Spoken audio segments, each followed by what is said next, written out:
Hello my viewers and welcome back to my channel Bible Story Time with Sandra A. Aiden. In our last story, we looked at Exodus chapter 7, how God sent Moses to Pharaoh to let his people go.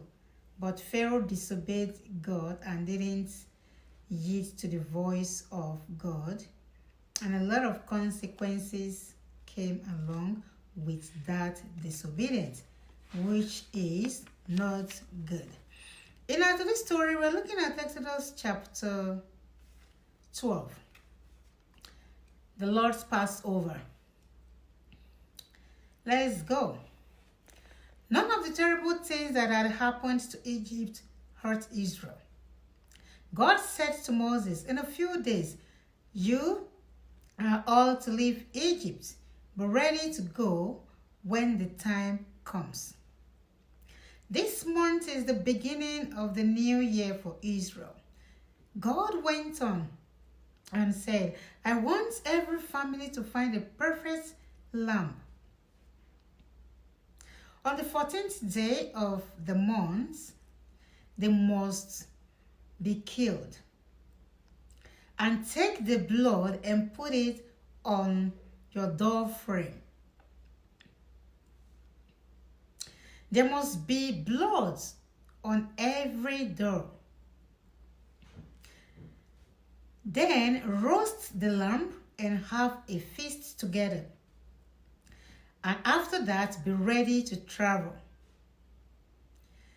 It is my Passover. I will pass through Egypt that night, and the oldest child of every family will be killed. The blood on your doors will be a sign. When I see the blood, I will pass over your house. Your child will not die when I strike Egypt. Always remember this day and keep this feast." That is the Passover that is usually observed in churches. Israel did what they were told. That night came and a great cry went up all over Egypt. In every house, the oldest child died, but Israel had the lamb's blood on their doors. The destroying angel passed over them.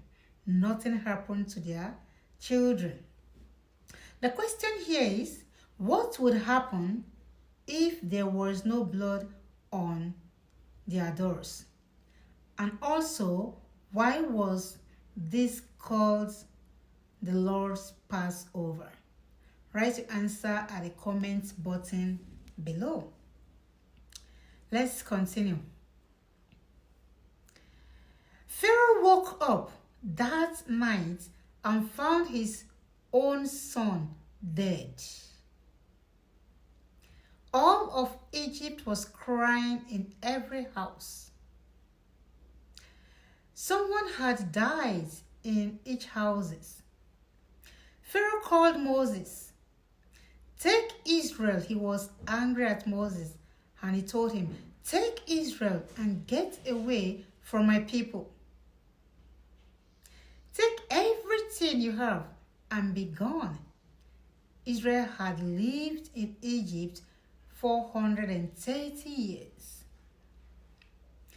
600,000 men began the Exodus. They began the journey to leave Egypt that night.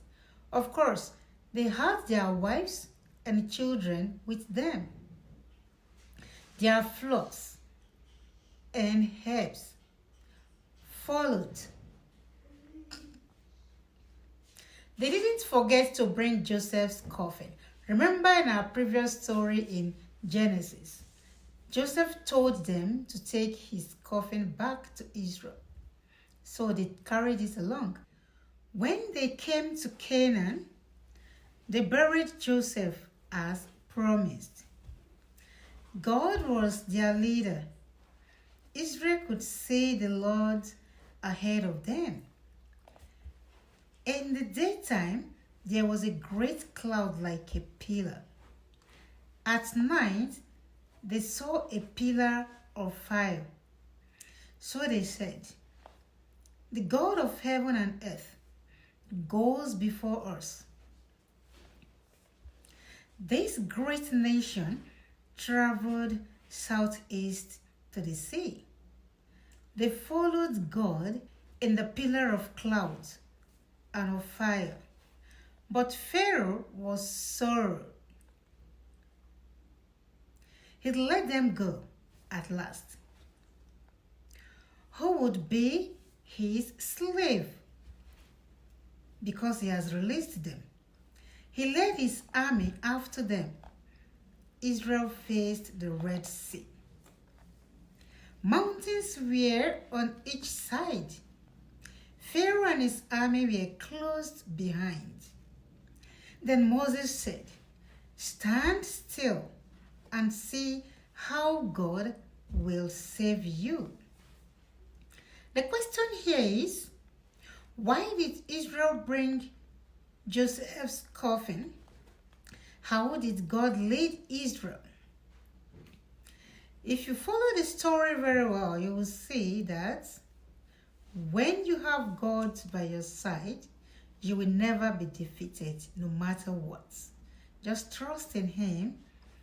He will be there for you at daytime and also at night to protect and to defend you. Thank you. Don't forget to subscribe to my channel, like, share, and comment. Thanks for watching and listening. God bless you.